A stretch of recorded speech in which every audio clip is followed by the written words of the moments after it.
The morning sun spilled over the hills of Carmel by the sea like warm honey, soft and golden, brushing the rooftops and quiet streets with a kind of peace you don't often find in louder places.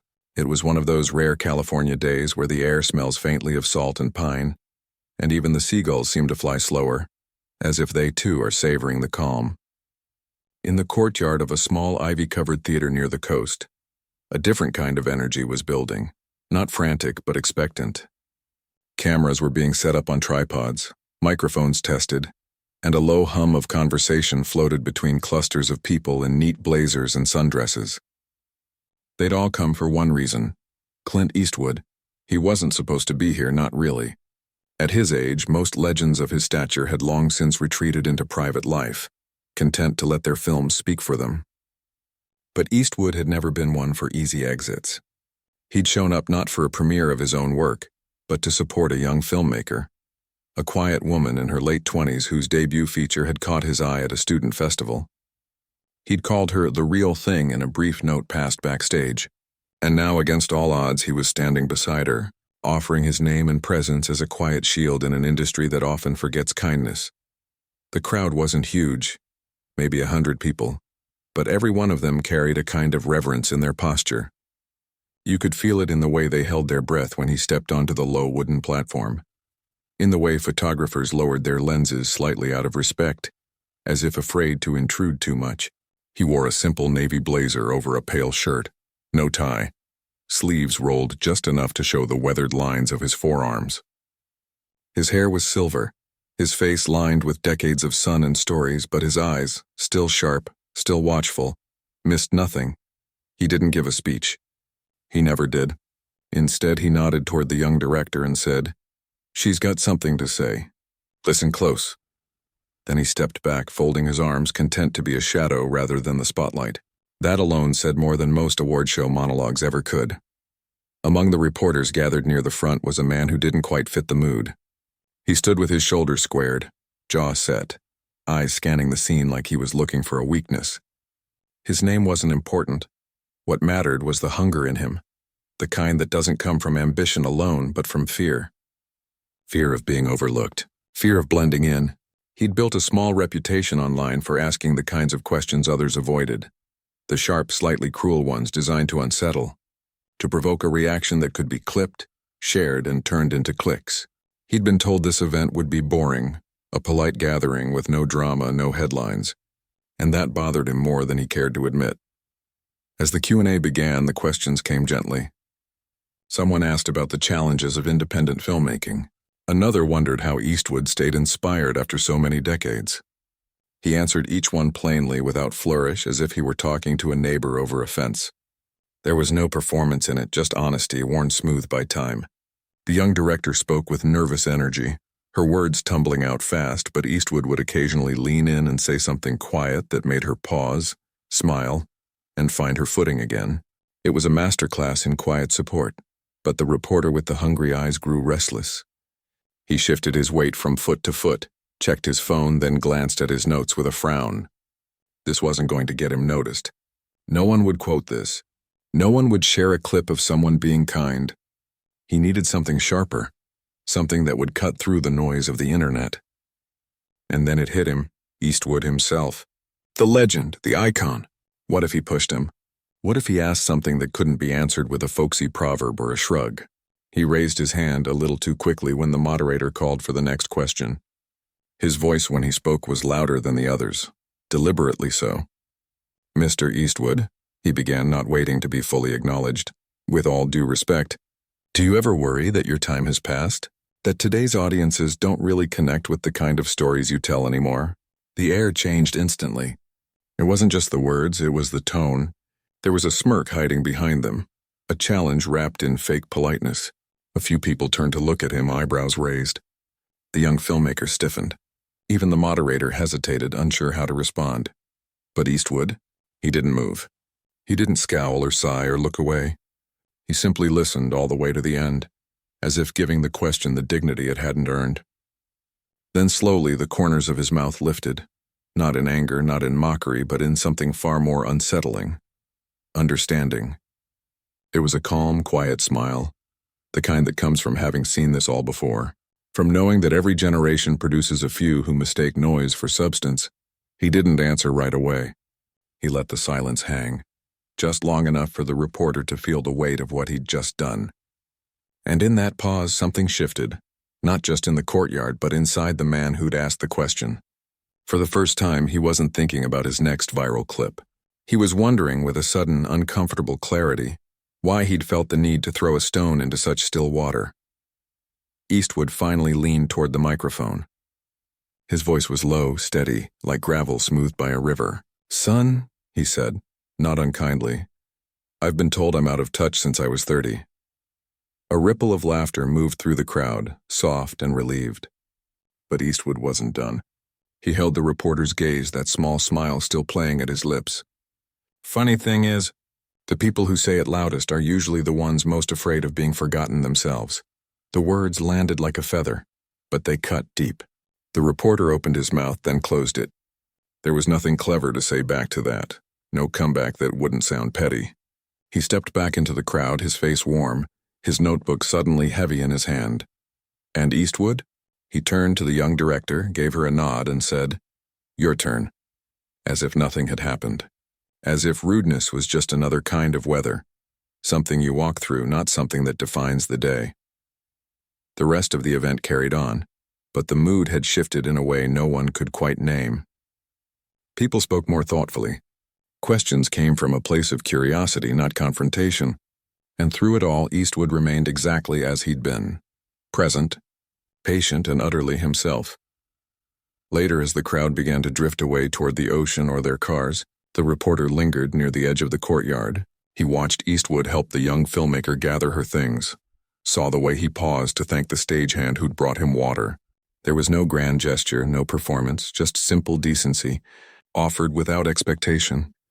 And for the first time in a long while, the reporter wondered if maybe real strength wasn't in tearing things down, but in holding space for them to grow.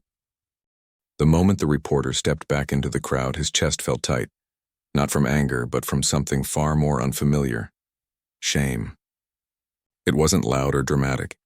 It didn't make him want to lash out or defend himself.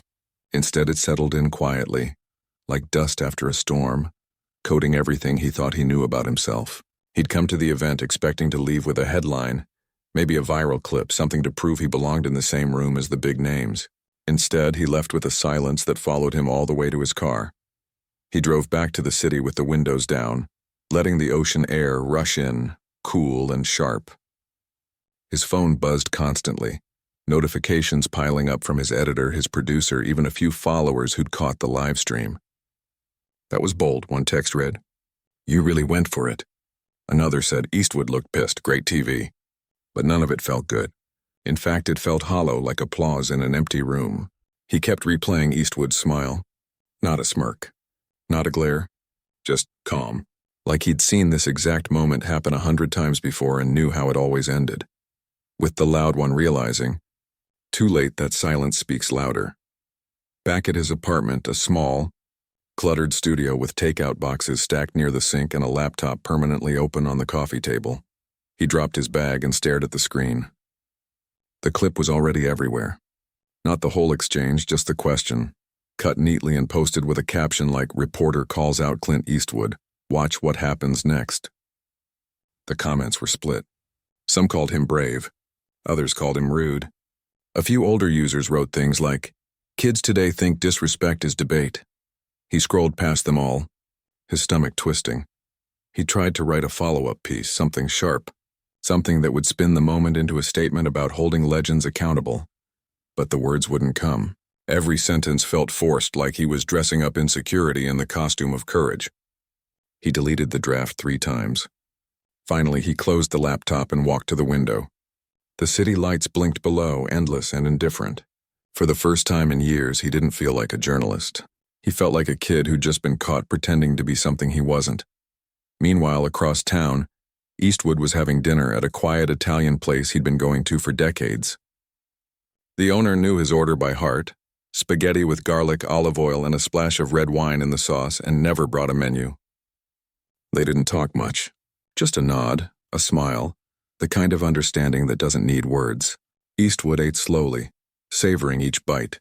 his mind not on the reporter or the question but on the young filmmaker.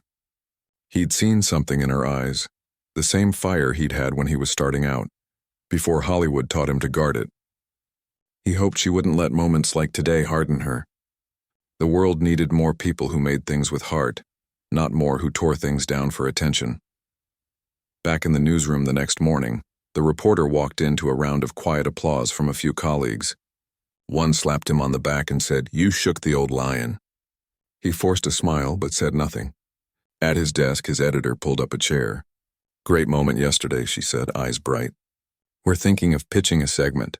When icons get challenged, you could lead it. Maybe go after other aging stars, Brando's estate maybe, or that director who never gives interviews." He stared at his keyboard. "I don't know," he said slowly. "It didn't feel right," she blinked.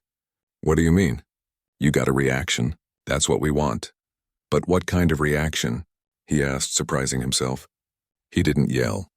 He didn't walk off, he just answered like a person, and I came off like I was trying to trap him.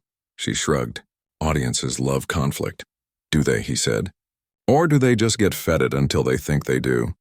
The room went quiet. She studied him for a long moment, then stood. "Take the day if you need it," she said, not unkindly. "But remember, this business rewards boldness." He nodded, but something had already shifted. He spent the morning watching old interviews, not just of Eastwood, but of others from his era. Not the flashy talk shows, but the quiet ones, black and white clips from the 70s, where actors spoke in full sentences, where silence was allowed to breathe, where questions weren't weapons but invitations. He noticed something. The people who lasted weren't always the loudest. They were the ones who listened, who respected the craft, the audience, even the moment itself. That afternoon, he took a long walk through the park. No phone, no agenda, just trees, birds, kids laughing on the playground. He thought about why he'd gotten into journalism in the first place. It wasn't for fame. It was because he loved stories, real ones, messy ones, human ones. Somewhere along the way, he'd confused volume for truth. He'd started believing that if no one argued, nothing mattered. But Eastwood's calm smile had cracked that belief wide open. He went home and opened a new document. Not for work, just for himself. He wrote about the event, not as a confrontation, but as a lesson.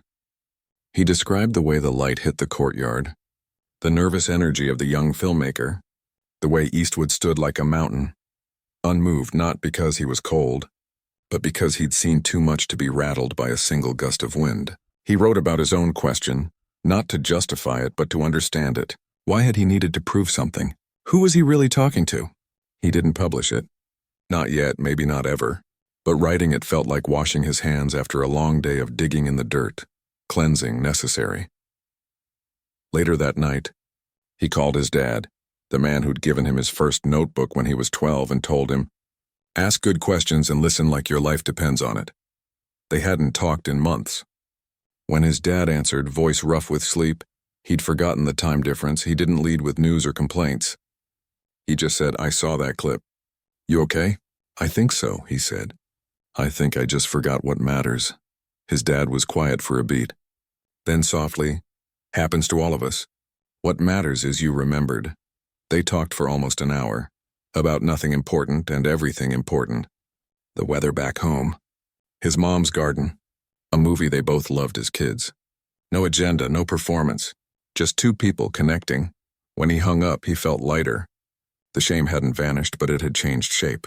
It wasn't a weight anymore. It was a compass, and for the first time in a long time, he knew which way to go.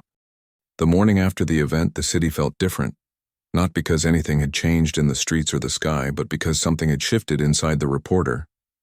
He woke before his alarm, not with the usual rush of anxiety about deadlines or metrics, but with a quiet curiosity. What would Eastwood say if he had the chance to speak again?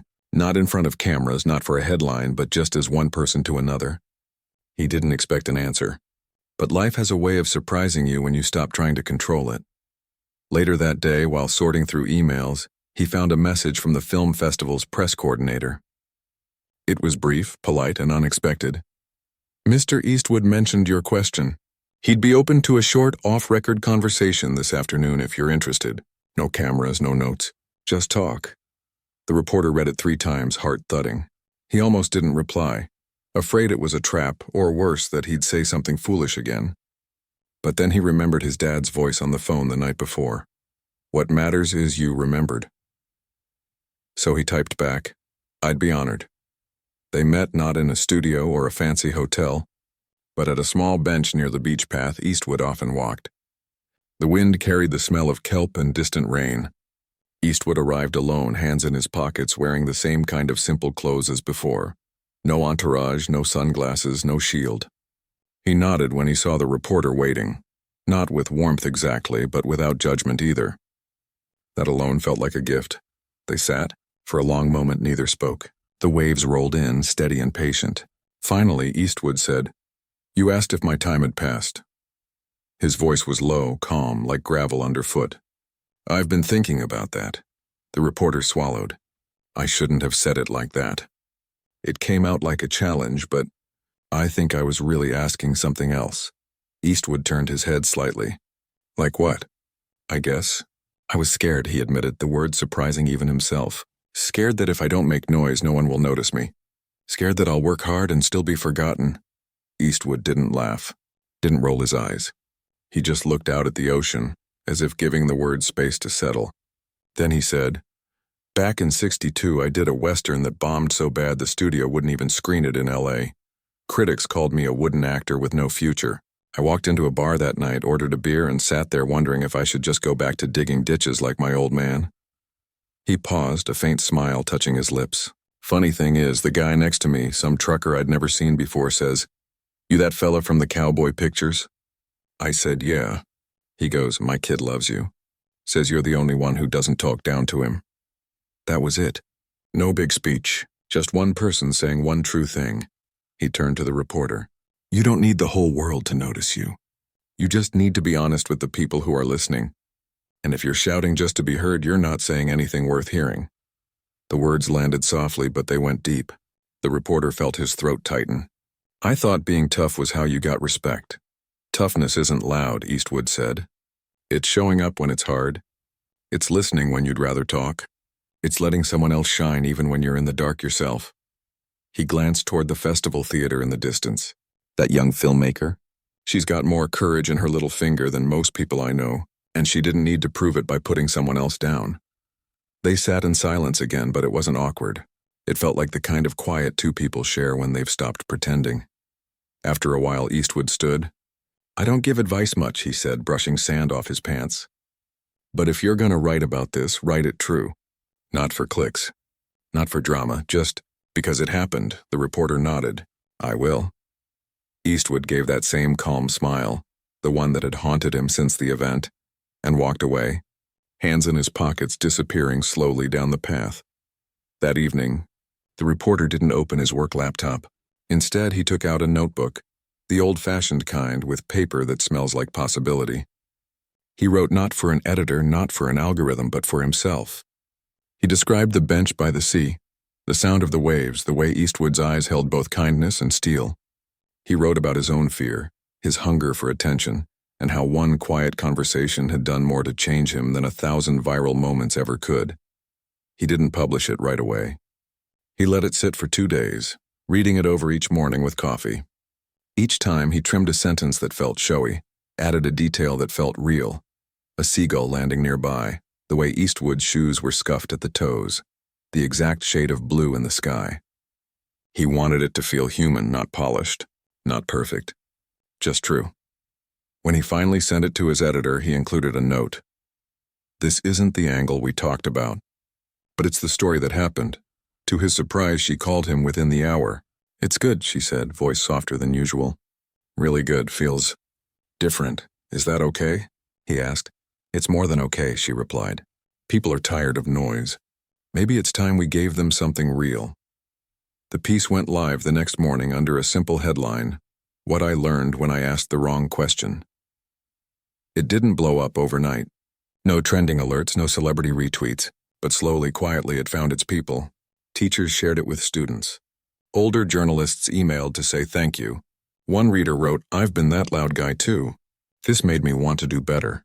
And then 3 days later, something unexpected happened. The young filmmaker from the festival reached out. She'd read the article and wanted to thank him. Not for the apology, but for showing that people can change. She invited him to a private screening of her film's final cut. No press, she said.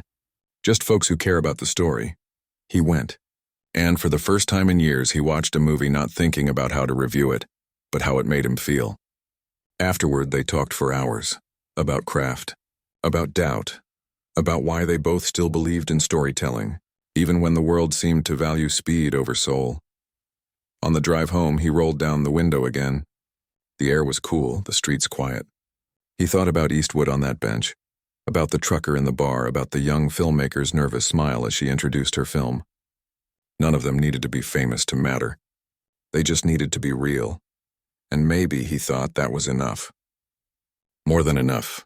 He parked, turned off the engine, and sat for a moment in the dark. No rush, no performance. Just a man, a story, and the quiet understanding that sometimes the most powerful thing you can do is stop shouting and start listening. Weeks passed, and the noise around the incident faded like footprints in the sand after a tide. The internet moved on to the next headline, the next outrage, the next flash-in-the-pan moment. But for the reporter, things didn't go back to how they were before. Something had taken root, a quiet shift in how he saw his work, how he listened, even how he walked into a room. He still covered events, still filed stories, still met deadlines. But now, before he typed a single word, he asked himself a new question. Is this true or just loud? His editor noticed. Not in a dramatic way, but in small nods during meetings. In the way she started forwarding him quieter assignments. Profiles of community artists. Features on local teachers. Pieces that wouldn't trend but might matter to someone. He said yes to all of them. And with each one, he felt less like a performer and more like a witness. One rainy Tuesday, he found himself in a high school auditorium on the edge of the city, watching a group of teenagers rehearse a play they'd written themselves. It was raw, uneven, full of awkward pauses and overacted lines, but also full of heart. One scene about a kid coming out to his grandfather made his eyes sting. Afterward, he didn't ask the usual "what inspired you" question. Instead, he sat with the students and just listened as they talked about why they'd written it, about fear, about hope, about wanting someone somewhere to feel less alone. He wrote the piece slowly, carefully, like he was handling something fragile. When it was published, a teacher emailed him. One of my students read your article and said, "Someone actually saw us. Thank you." That note stayed pinned to his bulletin board longer than any award ever had. Back home, he started clearing out old habits. He unfollowed accounts that thrived on outrage. He stopped checking his view counts every hour.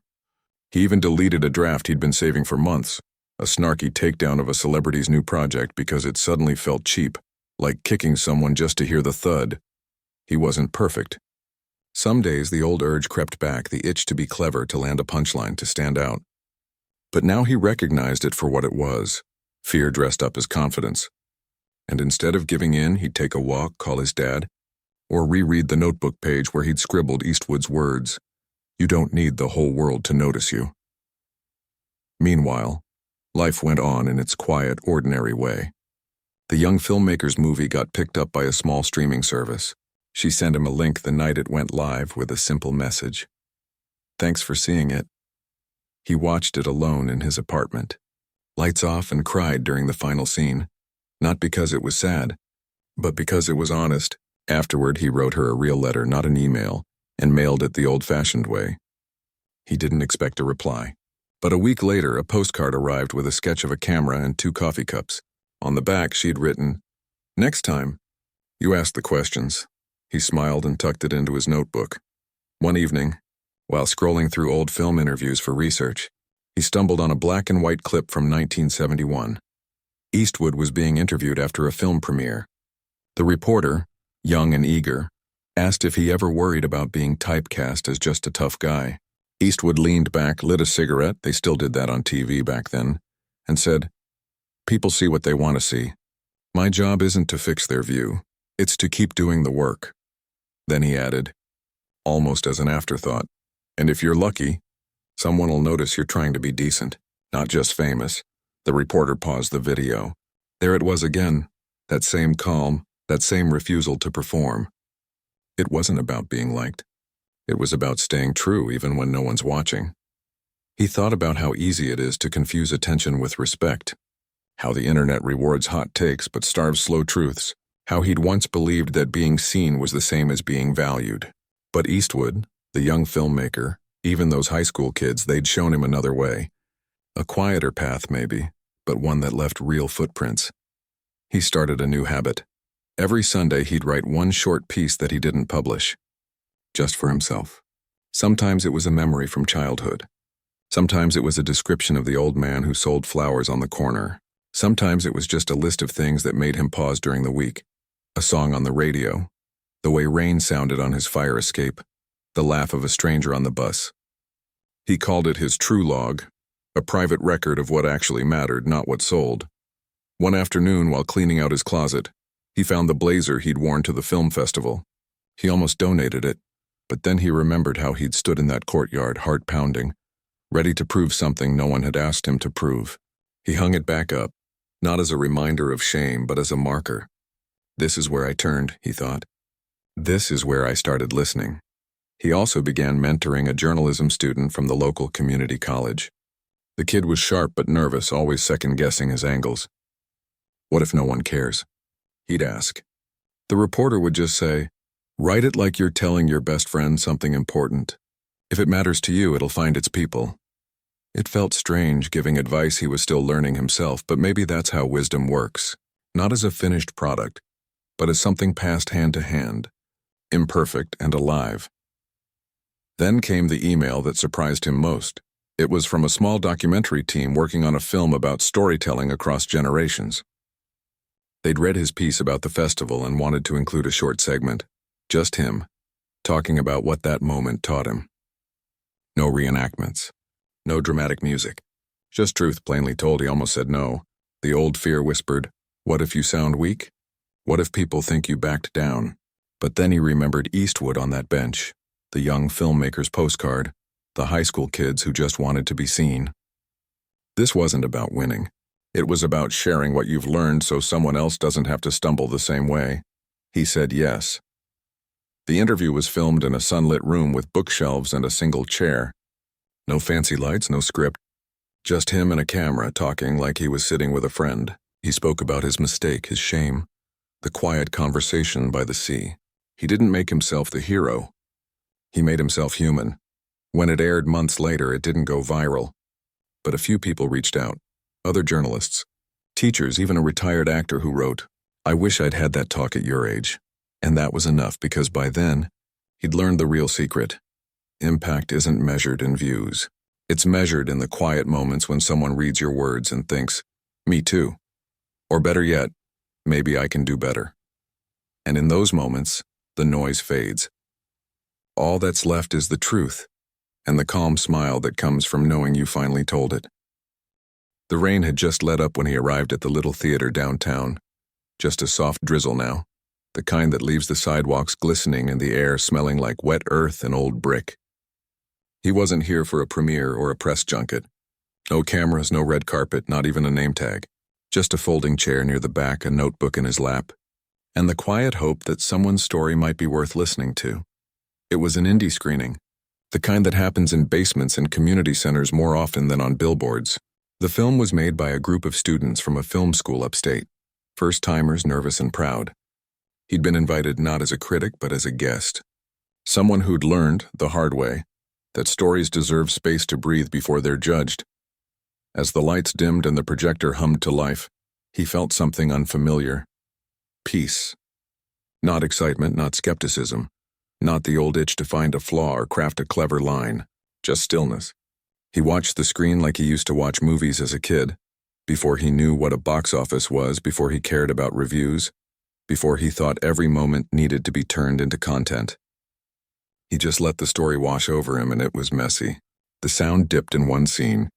A line of dialogue felt forced, but there was also a moment near the end, a silent exchange between two characters on a bus at dawn, that made his chest tighten. No words, just eyes, light, and the kind of quiet understanding that doesn't need explaining. He glanced around and saw others leaning forward too, caught in the same spell. That's when he knew. This was why he'd started. Not to tear down, not to stand out, but to witness.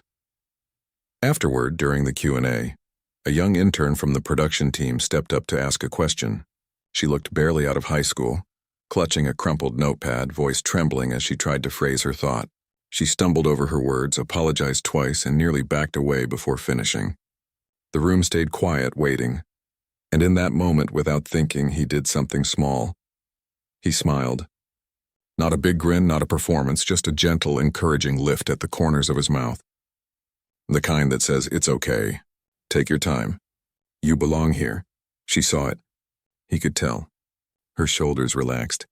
She finished her question, and the filmmaker answered with warmth, like she'd been waiting for someone just like this young person to ask. Later, as people milled about with coffee and cookies, the intern walked past him. She didn't say anything, but she gave a small nod, shy, grateful. And in that nod, he saw himself months ago, standing in that sunlit courtyard full of bluster and fear, trying to prove he mattered by making someone else look small. He didn't need to prove anything now.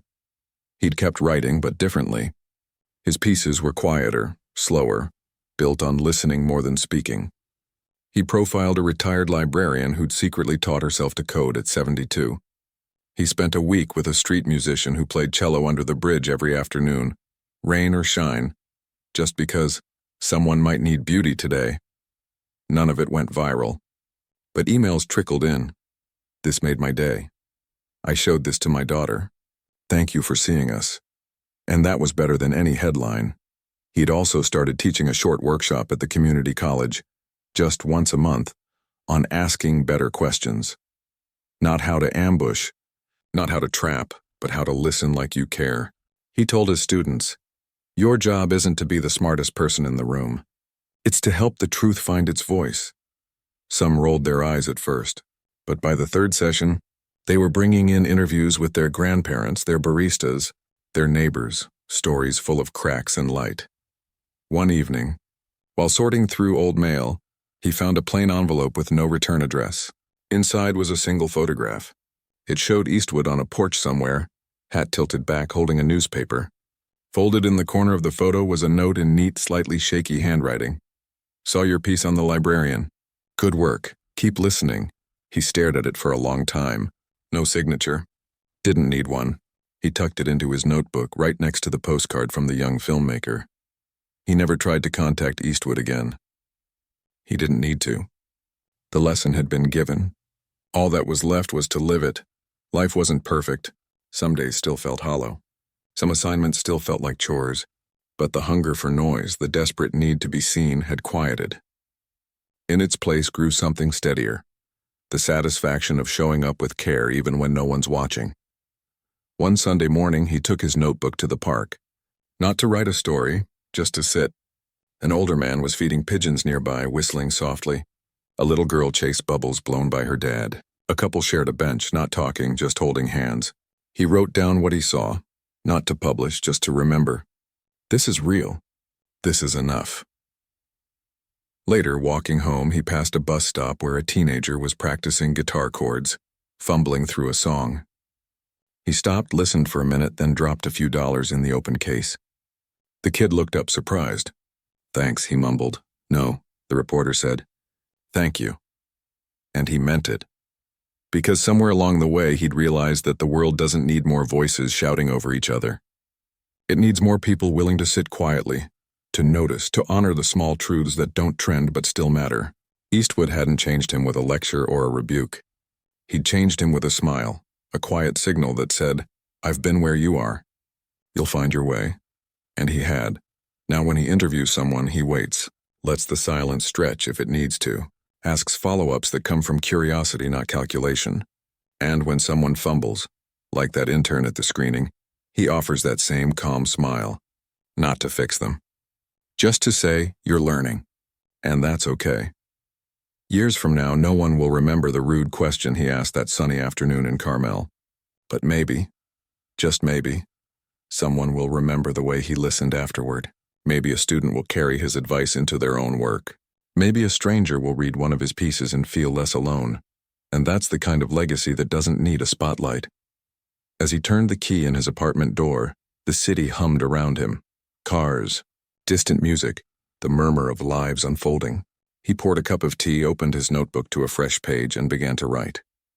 Not for fame, not for noise, just because someone, somewhere might need to hear it. And in that simple act, honest, human, unhurried, he'd finally found his place.